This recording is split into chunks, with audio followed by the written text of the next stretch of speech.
অবস্থা সময়ে তো একদম ঘর ভিতরে গন্ধ। এই অবস্থা হওয়ার কারণে আমিও আমার উঠাবাড়ি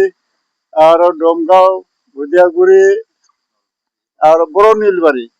সেইখিনি লৈ মানে অলপ চিন্তা চৰ্চা কৰি মানে কেনেকা যে ভাল হ'ব বুলি আমি আশা কৰোঁ। আৰু ভাল হোৱাৰ কাৰণে আমিও এটা চিন্তা চৰ্চা কৰিছোঁ মালিকৰ লগত যাতে ইও চিন্তা কৰে যে পাব্লিক হেৰাসমেন্ট হাৰাশাস্তি যাতে নহয় এইখিনি কৈ আমি মত মাৰিলোঁ। गिबियावनो बयखौबो खुलुमबाय। बिटिसि हालामनि रायजो राजा नोंथांमोन बयनिसिमबो जोंनि अन्थाइबारि रेभिनिउ भिलेज कमिटिनि जानानै आरो जोंनि बे हालामनि जानानै ओनसोलनि जानानै बयनिसिमबो गाहाम हामलायथिनाय जासिबाय। जोंनि दिनैनि बावैसो एसे सिगां अन्थाइबारि रेभिनिउ भिलेज कमिटिजों हांख्रायजानानै मोनसे जथाय जों मेल जिरायनाय जादों। बे जथाय मेलनि उद्देश्यआनो जाहैबाय जे जोंनि अन्थाइबारि चिरां जिल्लानि आन्दाराव थानाय बेंटल ओनसोलनि आन्दाराव चिरां पल्ट्रि फार्म होननाय मोनसे दाउनि फार्म दङ। बे फार्मनि दारै सिगांनिफ्रायनो जोंनि ओनसोलाव थानाय रायजो राजाफ्रा गोबां खस्थ' मोनबोबाय। मोनामजानाय थाम्फैनि खस्थ' आरो बिभिन्न लेथ्राफोरनिफ्राय खस्थ' मोनबोनाय जाबाय। दा बियो दाबो सोलिगासिनो दङ। दा रायजोफ्रा गोबां खस्थ' मोननायखौ मोनदांनानै बेखौ सावरायनायनि गेजेरजों जोङो माबा मोनसे थांखि लानांसिगोन बे पल्ट्रि फार्मनि एगेन्स्टआव होननानै जोङो जोंनि पल्ट्रि फार्मनि खाथि खाला थानाय जेसेबां गामि दङ बदियागुरिनिफ्राय लानानै ओरै दमगाव बर्नलबारि ओरै अन्थाइबारि जोङो मोनब्रै मोनबासो गामि दिनै ज' नांनानै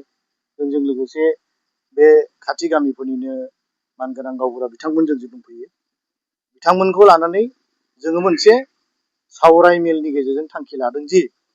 जोङो बे पल्ट्रि फार्मखौ जोङो बन्द' खालामसिगोन। बन्द' खालामनायनि थाखाय जोङो लेटारनि दारै जोङो फैगोन समबाराव जोङो डिसि बिथांनिसिम जोङो थांगोन जोंनि बे टीमा आरो डिसि बिथांनो जोङो मोनसे मेम'रेन्डाम होगोन एप्लिकेसन होगोन जे बे चिरां पल्ट्रि फार्मा जाय फार्मनि दारै गोबां जोंनि ओनसोलाव थानाय गथ' गथाय बिमा बिफा मोसौ मोसा जिब जुनार आरो सुबुंफोर खस्थ' मोनदों गाज्रि रोखोमै खस्थ' मोनदों। दा बेयो बन्द' जानांगौ। बेनि थाखायनो जों बेखौ बिथा लाखिनानै जोङो मोनसे प्रप'जाल जों बानायबाय ड्राफ्टिं जों खालामबाय आरो बे एप्लिकेसनखौ लानानैनो जोङो फैगोन समबाराव जोङो डिसि बिथांनिसिम थांनानै जोङो मेम'रेन्डाम हैगोन। जों बेखौ दा थांखि लानानै जोङो बावैसो सिगांनि जोङो मेलावहाय जों डिसिसन लाबाय। मेम'रेन्डाम होनायनि आवगाय नोंथांमोना मालिकजों एसेसो कन्साल्ट खालामदोंना खालामाखैमोन? मेम'रेन्डाम होनायनि सिगां जों बावैसो सिगांनो जोङो बिथांनि फार्माव जों थांदोंमोन। खिन्थु दुखुनांथाव बाथ्राया बेसो बिथांनि फार्मा मालिक गैयि बायदि। मेनेजार दङ होननानै जों मिथिहैदों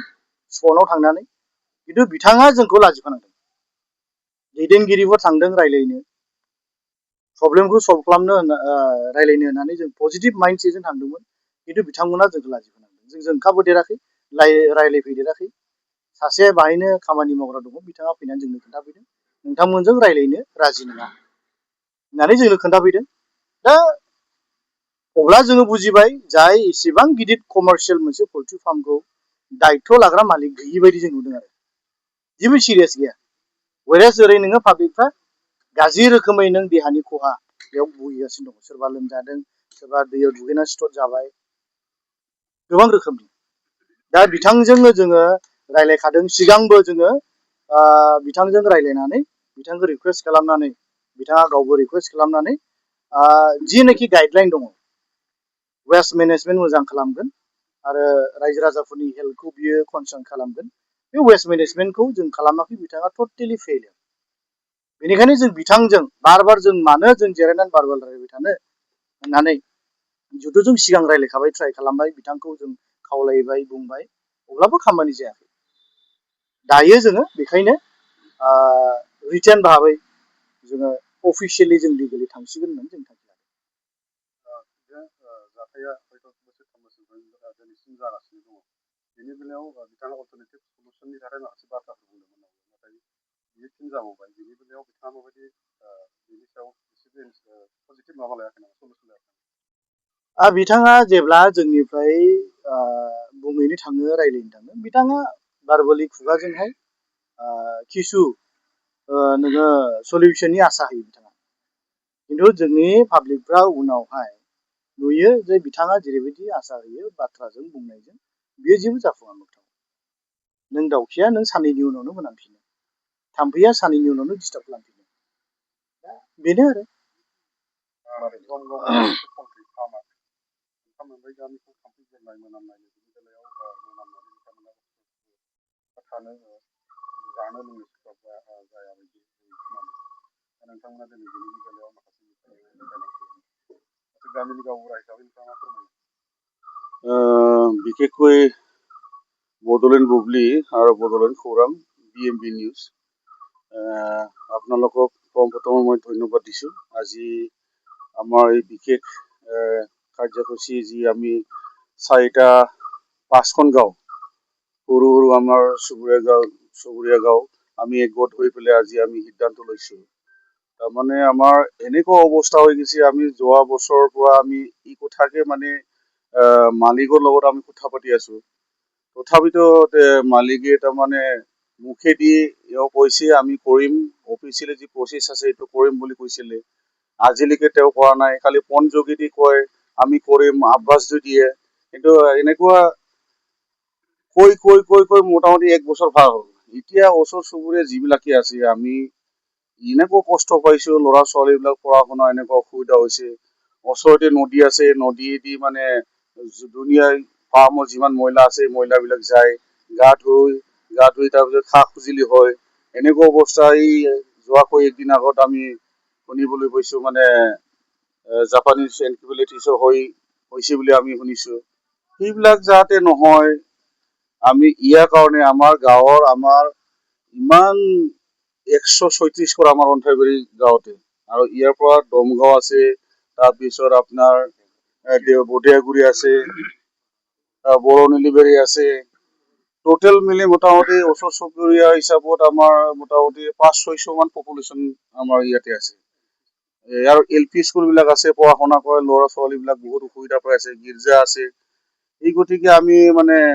বিনম্ৰ অনুৰোধ কৰা সত্ত্বেও তেখেতে আমাৰ কথা নুশুনিলে এই গতিকে আমি আজি উপায়বিহীন হৈ আজি আমি 4-5খন গাঁও একগোট হৈ পেলাই আমি এটা সিদ্ধান্ত ল'ব লগা আহিলে এই সিদ্ধান্ত মৰ্মে আমি অহা সোমবাৰত আমি আমাৰ মাননীয় আমাৰ জিলা উপায়ুক্তৰ ওচৰলৈ যাম আমি কি কয় এপ্লিকেশ্যন এটা দিম লগতে আমি আমাৰ হেল্থ ডিপাৰ্টমেণ্টতে দিম আৰু লগতে আমাৰ VDC আছে ছুপাৰভাইজাৰ আৰু বেংটল আৰু লগতে আউটপোষ্ট আৰু SP তেখেতসকলক আমি মেমৰেণ্ডাম হিচাপে আমি অহা সোমবাৰত আমি আজি যেনেকৈ ওলাইছো তেনেকৈ একগোট হৈ পেলাই আমি অহা সোমবাৰত গৈ পেলাই আমি স্মৰণ পত্ৰটো আমি দিম আৰু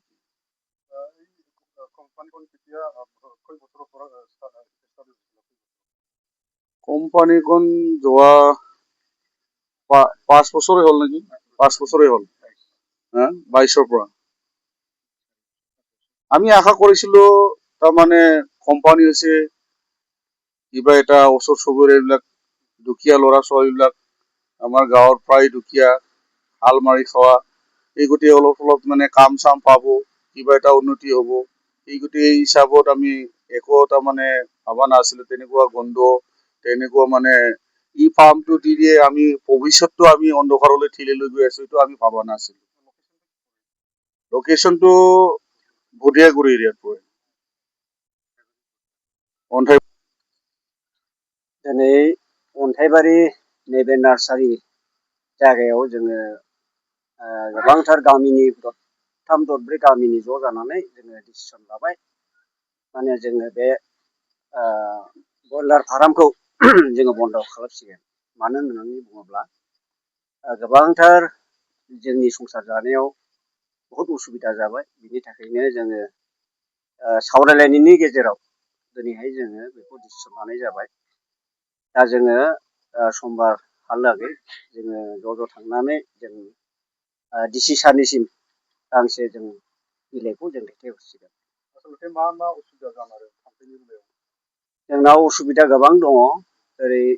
गाज्रि मोनामनाय, थाम्फै बारा जानाय, थाम्फै अरजानाय आरो गाज्रि बेबायदिनो ब्रयलार गोथैफोर जिनाखि सुबायजार दैयाव गारसननाय बा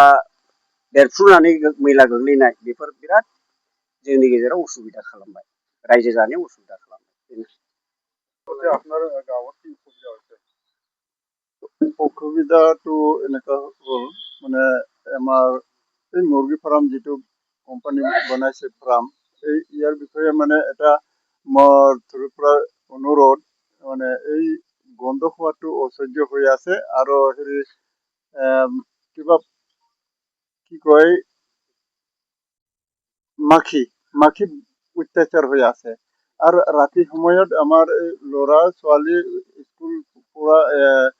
পঢ়িবার সময় অলপ অসুবিধা মানে গন্ধ দিয়ে মানে একদম অসুবিধা হৈ আছে কাৰণ এই নাক বন্ধ কৰি পঢ়িব না কিবা এনে মিলাই পঢ়িব এনেকুৱা অৱস্থা হৈ আছে ঘৰ ভিতৰে গন্ধটো একদম অভাৰটেক মানে গন্ধটো হয় আৰু বাহিৰত বাৰান্দাও থাকা নাযায় মাখি গেলেও অলপ যদি বহি পেলাই ৰেষ্ট ল'লে ইহঁতেও মানে মাখিটো দেহাতে একদম চুলকাই হৈ থাকে মানে আমি এইটাই অনুৰোধটো মানে এই ইয়াৰ বন্ধ পোৱাৰ পিছত বেলেগ কোপাৰেটিভ বেলেগ চিষ্টেম কৰিলে ভাল হ'লে মোৰ অনুৰোধটো এইটোৱে আৰু কি এইটো বন্ধ কৰি পেলাই আমাৰ বেলেগ কোপাৰেটিভ ৰাখিলে ভাল হয় আৰু কি মানে এইখিনিয়ে কৈ আমি বস্তুটো আপোনাৰ গাঁও ওচৰত পৰে আমাৰ ঘৰ ওচৰতে মালিকটো কোন হয় জাকব নাৰ্জাৰী ওচৰ চুবুৰীয়া একদম ওচৰতে হয় আৰু কি এতিয়া বৰ্তমানত কি কি প্ৰব্লেম লগা আপুনি ভুগিব লগা হ'ল প্ৰব্লেম ভুগিব লগা হ'ল আমাৰ এই যে কি পঢ়া শুনা আৰু এই ভাত খোৱা এইটো বেছিকৈ প্ৰব্লেমটো আমাৰ হৈ থাকে আৰু এইটো ল'ৰা আছে এইটো পঢ়িব নাপাৰে আৰু এই যে গাও ধোৱা এই আমাৰ নাতিটো এনেকুৱা অৱস্থা হৈছে দেহাতে ফট উঠছে গাও ধোৱাত এইটোতো বাধা কৰিবই নাপায় বাধা কৰিলেও নামানে ফট উঠি দেহাত পিঠিত পেটত উঠছে